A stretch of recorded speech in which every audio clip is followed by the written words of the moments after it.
ఒక ప్రాపర్టీ కొనాలంటే ముందుగా ఏం చేస్తాము? సెల్లర్‌తో మాట్లాడుకుంటాం. ప్రాపర్టీ ఎంత? అడ్వాన్స్ ఎంత ఇవ్వాలి? మిగిలిన అమౌంట్ ఎప్పుడు ఇవ్వాలి? సేల్ డీడ్ ఎప్పుడు చేస్తారు? ఇవన్నీ మాట్లాడుకొని సేల్ అగ్రీమెంట్‌లోకి ఎంటర్ అవుతాం. ఇక్కడే చాలా మందికి ఒక డౌట్ వచ్చేది ఏంటంటే, సేల్ అగ్రీమెంట్‌ని రిజిస్ట్రేషన్ చేసుకోవాలా? అవసరం లేదా? అన్నది. అందరికి తెలిసిన విషయం ఏంటంటే, సేల్ అగ్రీమెంట్ రిజిస్ట్రేషన్ చేసుకోవాల్సిన అవసరం లేదు అన్న విషయం. కరెక్టే. ఆ సేల్ అగ్రీమెంట్ ని ఒక బాండ్ పేపర్ మీద రాసుకొని ఇద్దరు సంతకాలు పెట్టుకుంటే సరిపోతుంది. కొంతమంది అనుకునేది ఏంటంటే, ఎందుకు మనం ఇప్పుడు రిజిస్ట్రేషన్ చేసుకోవాలి, తర్వాత ఎట్లా సేల్ డీడ్ ని రిజిస్ట్రేషన్ చేసుకుంటాం కదా, దీని మీద అంతా స్టాంప్ డ్యూటీ, రిజిస్ట్రేషన్ ఛార్జెస్ కట్టాల్సిన అవసరం ఏంటి, అందుకని రిజిస్ట్రేషన్ చేసుకోవాల్సిన అవసరం లేదు అనే పర్సెప్షన్ కూడా కొంతమందికి ఉంటుంది. ఏదేమైనా అది కరెక్టే. ఇది జనరల్ గా సహజంగా అందరికి వచ్చే ఆలోచనే. కానీ ఇక్కడే మనము ఒక చిన్న డిఫరెన్స్ ని అర్థం చేసుకోవాలి. ఆ డిఫరెన్స్ ఏంటి? సేల్ అగ్రిమెంట్ ఎప్పుడు రిజిస్ట్రేషన్ చేయించాలి? ఎందుకు చేయించాలి? ఎలాంటి సందర్భాల్లో మ్యాండేట్ అవుతుంది? అలా చేయించకపోతే వచ్చే నష్టాలేంటి? సేల్ అగ్రిమెంట్ లో రాసుకునే కండిషన్స్ కి ఎందుకంత ప్రాధాన్యత ఉంటుంది? తర్వాత ఎగ్జిక్యూట్ చేసే రిజిస్టర్డ్ సేల్ డీడ్ లో కదా కంటెంట్స్ మనం జాగ్రత్తగా గమనించాల్సింది. సేల్ డీడ్ లో ఆ కండిషన్స్ కి అంత ప్రియారిటీ ఎందుకు? ఇలా ప్రశ్నల మీద ప్రశ్నలు వచ్చేస్తాయి మనకి. ఈ ప్రశ్నలన్నిటికీ కూడా ఈ వీడియోలో మీకు సమాధానం ఖచ్చితంగా దొరుకుతుంది. అంతేకాకుండా ఇప్పటి వరకు కూడా మీకు తెలియని ఒక లాజిక్ కూడా ఈ వీడియోలో మీరు తెలుసుకోబోతున్నారు. కాబట్టి వీడియోని ఎండ్ వరకు స్కిప్ కాకుండా చూడండి, లేదంటే ఇంపార్టెంట్ విషయాలు మీరు మిస్ అయిపోతారు. ఎందుకంటే లీగల్ అవేర్నెస్ ఉండాలి అంటే లాయర్ అవ్వాల్సిన అవసరం లేదు, ఆరోగ్యానికి సంబంధించిన విషయాలు తెలియాలంటే డాక్టర్ అవ్వాల్సిన అవసరం లేదు. మన అవసరాలే మనకి నేర్పిస్తాయి అన్ని. నిజమే కదా? ఇక్కడ టైం వేస్ట్ చేయకుండా టాపిక్ లోకి వెళ్ళిపోదాం.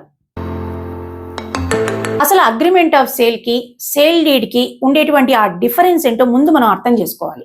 సేల్ అగ్రిమెంట్ అనేది ఒక డాక్యుమెంట్, సేల్ డీడ్ అనేది మరొక డాక్యుమెంట్. సేల్ అగ్రిమెంట్ చేసుకున్నంత మాత్రాన ఆ ప్రాపర్టీ ఓనర్షిప్ టైటిల్ మన పేరుతో రాదు. ఈ విషయంలో అందరికీ ఒక క్లారిటీ ఉంది, రైట్?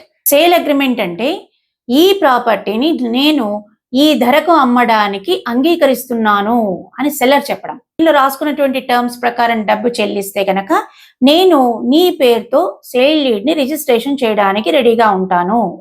ఇది సాధారణంగా నేను నీకు అమ్ముతాను అని చెప్పడానికి ఒక ప్రామిస్, అంటే కాంట్రాక్చువల్ అగ్రిమెంట్. కానీ యాక్చువల్ ఓనర్షిప్ ట్రాన్స్ఫర్ అయ్యే డాక్యుమెంట్ ఏంటి? సేల్ డీడే కదా.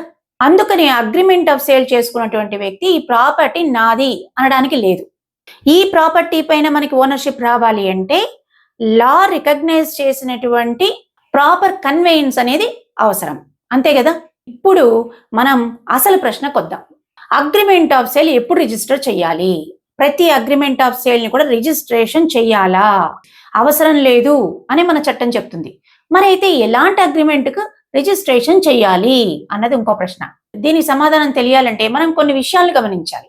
ఆ విషయాలు ఏంటంటే, నెంబర్ 1, అగ్రిమెంట్ లో ఏముంది? నెంబర్ 2, పొసెషన్ ఇచ్చారా? నెంబర్ 3, అగ్రిమెంట్ ఏ తేదీన ఎగ్జిక్యూట్ చేశారు? నెంబర్ 4, ఆ డాక్యుమెంట్ ద్వారా పార్టీస్ ఏ లీగల్ రైట్ ని క్లెయిమ్ చేస్తున్నారు? Number 5, section 53A transfer of property act కింద పార్ట్ పర్ఫార్మెన్స్ ప్రొటెక్షన్ తీసుకోవాలనుకుంటున్నారా? నెంబర్ 6, ఆ ట్రాన్సాక్షన్ కి అప్లికబుల్ స్టేట్ ఆఫ్ లా ఏంటి? ఇలాంటి విషయాలన్నింటిపైన మనము ఆ అగ్రిమెంట్ ని రిజిస్ట్రేషన్ చెయ్యాలా వద్దా అనేది ఆధారపడి ఉంటుంది. మన రిజిస్ట్రేషన్ యాక్ట్ లో సెక్షన్ 17(1)A ఏం చెప్తుందంటే, ఏ డాక్యుమెంట్స్ ని మనం రిజిస్ట్రేషన్ చేసుకోవాలి, ఏది చేసుకోవాల్సిన అవసరం లేదు అని చెప్తుంది. అయితే దీనికి రిలేటెడ్ గా section 53A of transfer of property act లో పార్ట్ పర్ఫార్మెన్స్ ప్రొటెక్షన్ తీసుకోవాలనుకుంటున్నామా లేదా అనేది కూడా ఈ రెండు లింక్డ్ పాయింట్స్ అన్నమాట. అంటే మనం అగ్రిమెంట్ లో పార్ట్ పర్ఫార్మెన్స్ ప్రొటెక్షన్ తీసుకుంటూ పొసెషన్ హ్యాండ్ ఓవర్ చేసుకొని ఉంటే ఆ అగ్రిమెంట్ లో ఆ పాయింట్ ని మెన్షన్ చేస్తే అగ్రిమెంట్ రిజిస్ట్రేషన్ అనేది తప్పనిసరిగా జరగాలి. 2001 అమెండ్మెంట్ తర్వాత section 53A of TP act లో కాంట్రాక్ట్ కి సంబంధించి రిజిస్ట్రేషన్ రిక్వైర్మెంట్ గురించి చెప్పడం జరిగింది. అంటే రిజిస్టర్డ్ చేసుకోకపోతే గనక సెక్షన్ 53A ప్రకారంగా ఆ ప్రాపర్టీ పైన ప్రొటెక్షన్ తీసుకోలేము అంటుంది. దీనికన్నా ముందు పార్ట్ పర్ఫార్మెన్స్ ప్రొటెక్షన్ అంటే ఏంటో కూడా మనకు తెలియాలి కదా. అది తెలిస్తేనే ఈ కాన్సెప్ట్ అర్థమవుతుంది. ఒక వ్యక్తి ప్రాపర్టీ అమ్మడానికి సేల్ అగ్రిమెంట్ చేసుకున్నాడు అనుకుందాం. బయ్యర్ కూడా అగ్రిమెంట్ ప్రకారంగా పెద్ద మొత్తంలో అడ్వాన్స్ పేమెంట్ కూడా ఇచ్చాడు సెల్లర్ కి. ఆ అగ్రిమెంట్ ప్రకారంగానే బయ్యరు ఆ ప్రాపర్టీ పొజిషన్ ని కూడా హ్యాండ్ ఓవర్ చేసుకున్నాడు. కొంతకాలం తర్వాత సెల్లర్ ఏం చేశాడంటే, నేను ఈ ప్రాపర్టీ నీకు అమ్మడం లేదు అని చెప్పి వెనక్కి తగ్గాడు. ఇప్పుడు ఇక్కడ లీగల్ పాయింట్ ఏంటి చెప్పండి? సేల్ అగ్రిమెంట్ ప్రకారం ఓనర్షిప్ బయ్యర్కి వచ్చిందా? ఎవరి దగ్గర ఉంది ఆ ఓనర్షిప్ అనేది? సెల్లర్ దగ్గర ఉంది. As per agreement of sale, ఎప్పుడు కూడా అగ్రిమెంట్ ఆఫ్ సేల్ అనేది ప్రాపర్ కన్వెయన్స్ డీడ్ కాదు, అది కేవలం కాంట్రాక్ట్ మాత్రమే. సేల్ అగ్రిమెంట్ ప్రకారము బయ్యర్కి ఓనర్షిప్ రాదు, కానీ సెల్లర్ అమ్మడానికి ఇష్టపడటం లేదు కదా, అప్పుడు బయ్యర్ ఏం చేయాలి? ఓన్లీ స్పెసిఫిక్ పర్ఫార్మెన్స్ సూట్ వేస్తే సరిపోతుందా?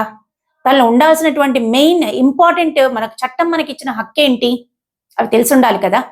సెల్లరు ఇది నా ప్రాపర్టీ అన్నప్పుడు బయ్యరు అగ్రిమెంట్ ద్వారా తనకొచ్చినటువంటి పొసెషన్ ని సైలెంట్ గా సెల్లర్ అడిగిన దాని ప్రకారంగా ఇచ్చేసే అవసరం లేదు అని మన చట్టం చెప్తోంది. ఎందుకంటే buyer as per agreement terms ఏ ఉన్నాయో అవన్నీ ఫుల్ఫిల్ చేశాడు, ఆ కాంట్రాక్ట్ ప్రకారమే పొసెషన్ లోకి వచ్చాడు. ఇలాంటి పరిస్థితుల్లోనే section 53A of transfer of property act ప్రకారము బయ్యర్ కి తన పొసెషన్ కి సంబంధించి ప్రాపర్టీలో తన పొసెషన్ కి సంబంధించిన ప్రొటెక్షన్ చట్టం కల్పిస్తుంది. దీనికి మీనింగ్ ఈ అగ్రిమెంట్ ఆఫ్ సేల్ ప్రకారము బయ్యరు ఆ ప్రాపర్టీకి ఓనర్ అయ్యడం కాదు, తనకి అగ్రిమెంట్ ప్రకారం వచ్చినటువంటి పొసెషన్ ని లాఫుల్ గా ఫైట్ చేసే అవకాశము ఆ ప్రొటెక్షన్ ని చట్టం ఇస్తోంది. ఆ పొసెషన్ అనే క్లాజ్ ఉంటే గనక ఆ అగ్రిమెంట్ ప్రకారం పొసెషన్ ని హ్యాండ్ ఓవర్ చేసినట్లయితే ఖచ్చితంగా దాన్ని రిజిస్ట్రేషన్ చేయించాలి. కొంతమంది పార్టీస్ వస్తారు, వాళ్ళు చెప్తారు సేల్ అగ్రిమెంట్ చేసుకున్నాము, సేల్ అగ్రిమెంట్ ప్రకారము నేనే కబ్జాలో ఉన్నాను, పొసెషన్ నాకే హ్యాండ్ ఓవర్ అయింది అంటారు. గమనించాల్సింది అగ్రిమెంట్ ఆఫ్ సేల్ అనేది ఎప్పుడు కూడా చట్టబద్ధమైనటువంటి కన్వేయన్స్ డీడ్ కాదు, ప్రాపర్టీ టైటిల్ ని కన్వే చేసేటువంటి డీడ్ కాదు అది. అందుకని అగ్రిమెంట్ ఆఫ్ సేల్ ప్రకారము పొసెషన్ లోకి వచ్చినా కూడా దాన్ని రిజిస్ట్రేషన్ చేయకపోతే గనక సెక్షన్ 53A అప్లికబుల్ కాదు. ఇప్పుడు ఇంకొక ఇంపార్టెంట్ ప్రశ్న ఇక్కడ, సపోజ్ సేల్ అగ్రిమెంట్ అనేది రిజిస్ట్రేషన్ చెయ్యని కేటగిరీలో ఉందనుకోండి, అంటే అన్రిజిస్టర్డ్ సేల్ అగ్రిమెంట్ గా ఉందన్నమాట. అది పార్టీస్ అన్ని terms of the agreement fulfil చేశారు, మొత్తం సేల్ కన్సిడరేషన్ చెల్లించాడు, సెల్లర్ కూడా రిజిస్ట్రేషన్ చేసేసాడు. ఇప్పుడు బయ్యర్ ఓనర్ అవుతాడా? ఇందాక మనం ఏం చెప్పుకున్నాము, సేల్ అగ్రిమెంట్ ఇలాంటి పరిస్థితుల్లో రిజిస్ట్రేషన్ చెయ్యాలి అన్నాం. ఇలాంటి టైంలో బయ్యర్ కి ఓనర్షిప్ వస్తుందా? ఇదేం ప్రశ్న? బయ్యరు సేల్ డీడ్ ని రిజిస్టర్డ్ సేల్ డీడ్ ఉన్నటువంటి బయ్యర్ అతను అన్నప్పుడు అతనికి ఓనర్షిప్ వస్తుందా అని అంటున్నారేంటి? అదే కదా మీ డౌట్.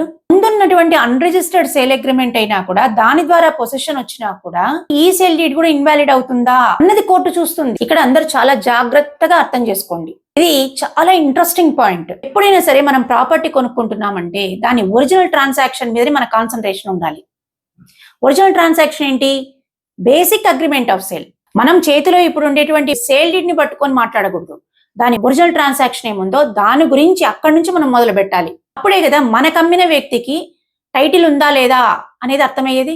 నేను ఇక్కడ మీకు ఇంకా క్లియర్ గా అర్థం అవడానికి ఒక ఎగ్జాంపుల్ ఇస్తాను. ఏ అనే వ్యక్తి దగ్గర ఒక ప్రాపర్టీ ఉంది. ఏ నుండి బికి ఒక సేల్ జరిగింది, registered sale డీడే.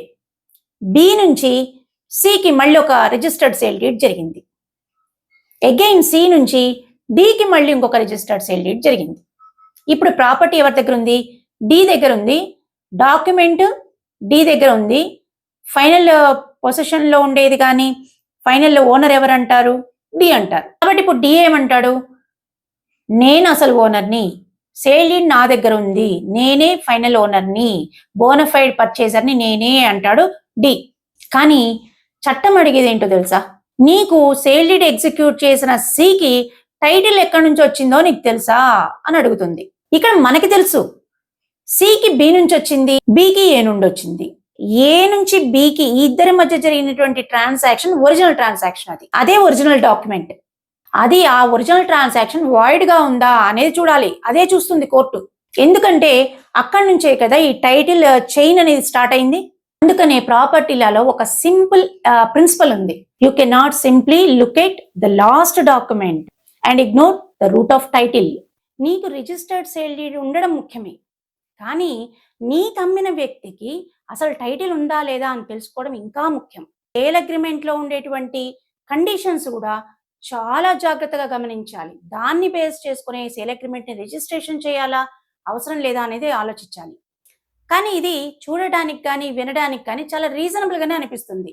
Registered sale deeds ఉన్నాయి కదా వాళ్ళ దగ్గర, ఇంకా ప్రాబ్లం ఏంటి అని అనిపిస్తుంది కదా. అగ్రిమెంట్ ఆఫ్ సేల్ అనేది ఎప్పుడు కూడా ప్రూఫ్ ఆఫ్ టైటిల్ కాదు, అది కాంట్రాక్ట్ ని ప్రూవ్ చేసేటువంటి ప్రామిస్ అంతే.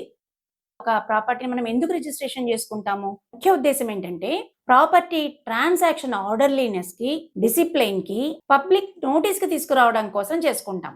ఇంకో రకంగా చూస్తే ఫ్రాడ్, ఫోర్జరీ నుంచి ప్రొటెక్షన్ ఇవ్వడం కోసం రిజిస్ట్రేషన్ అనేది చేసుకుంటాం. రిజిస్ట్రేషన్ అనేది ఒక ఇంపార్టెంట్ లీగల్ ప్రాసెస్ అంతే తప్ప టైటిల్ గ్యారంటీ సర్టిఫికేట్ కాదు కదా. ఈ డిస్టింక్షన్ తెలియకపోబట్టే చాలా మంది ఏం చేస్తారంటే సేల్ డీడ్ నాది రిజిస్టర్డ్ సేల్ డీడ్ కాబట్టి నాకు ఇంకా ఢోకా లేదు అనుకుంటారు. కానీ అది కరెక్ట్ కాదు. అందుకనే ఆ ట్రాన్సాక్షన్ ఫ్యాక్ట్స్ ని మనం ముందుగా చూసుకోవాలి. అప్పుడే లా యాక్యురసీ మనకు అర్థమవుతుంది. అందుకని మీరు ప్రాపర్టీ కొనే ముందు ఆ ప్రాపర్టీ మీకు అమ్ముతున్నటువంటి వెండార్కి ఎలా వచ్చింది టైటిల్ అని వెనక్కు వెళ్తూ రూట్ ఆఫ్ టైటిల్ దాకా వెళ్ళాలి. దాన్ని టైటిల్ వెరిఫికేషన్ అంటారు. ఎందుకంటే మీరు కేవలం డాక్యుమెంట్ ని కొనట్లేదు కదా, ఆ డాక్యుమెంట్ వెనకాల ఉండేటువంటి ప్రాపర్టీ టైటిల్ ని కొనుక్కుంటున్నారు. అందుకనే మనము parent documents, link documents, previous sale deeds, revenue records, income branches, pending litigation, applicable permissions ఇవన్నీ ప్రాపర్గా వెరిఫై చేసుకోవాలి. అందుకనే సేల్ అగ్రిమెంట్లో రాసేటువంటి కంటెంట్స్ అనేవి చాలా ముఖ్యం అని చెప్తున్నాం. దానిపైనే మీరు కొనేటువంటి ఆస్తి పైన మీ హక్కు ఆధారపడి ఉంటుంది. టైటిల్ గురించి ఆలోచించకుండా ప్రాపర్టీని కొనేసుకున్నాం అనుకోండి, తర్వాత సంవత్సరాల తరబడి కోర్టు చుట్టూ తిరగాల్సి వస్తుంది. ఆ ప్రాబ్లమ్ని సాల్వ్ చేసుకోవాలంటే సంవత్సరాలు పట్టొచ్చు. సో సేల్ అగ్రిమెంట్ ఎప్పుడు రిజిస్ట్రేషన్ చేయాలి, ఎప్పుడు రిజిస్ట్రేషన్ చేయాల్సిన అవసరం లేదు అన్న విషయం పైన మీకు ఎంతో కొంత అవగాహన వచ్చిందని అనుకుంటున్నాను. ఇలాంటి ముఖ్యమైనటువంటి లీగల్ ఇన్ఫర్మేషన్ కోసము, ఇలాంటి విషయాలు మన దినచర్యలో ఎలా ఉపయోగపడతాయి అన్న విషయాల గురించి తెలుసుకోవడానికి మన ఛానల్ని తప్పకుండా సబ్స్క్రైబ్ చేసుకోండి. ఈ వీడియో కనుక ఇన్ఫర్మేటివ్ కనిపిస్తే తప్పకుండా లైక్ చేయండి, షేర్ చేయండి. మన ఛానల్ని ఫస్ట్ టైం చూస్తున్నట్లయితే సబ్స్క్రైబ్ చేసుకోవడం మాత్రం మర్చిపోవద్దు. ఛానల్లో వచ్చేటువంటి ప్రతి వీడియో కూడా మీ దాకా రీచ్ అవ్వాలంటే పక్కనున్న బెల్ ఐకాన్ ప్రెస్ చేసి పెట్టండి. ఛానల్లో వచ్చేటువంటి ప్రతి వీడియో మీరు ఈజీగా చూడగలుగుతారు.